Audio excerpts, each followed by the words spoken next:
సిబిఐపై MP YS Avinash Reddy వ్యాఖ్యలపై కేంద్ర మంత్రి కిషన్ రెడ్డి కౌంటర్ ఇచ్చారు.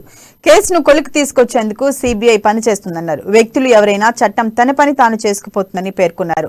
చట్టానికి ఎవరూ అతీతులు కాదన్నారు. కేజ్రీవాల్ కు నోటీసులు ఎలా ఇస్తారని మాట్లాడుతున్నారు. అవినీతి ఆరోపణలు వస్తే దర్యాప్తు చేయొద్దని కిషన్ రెడ్డి ప్రశ్నించారు.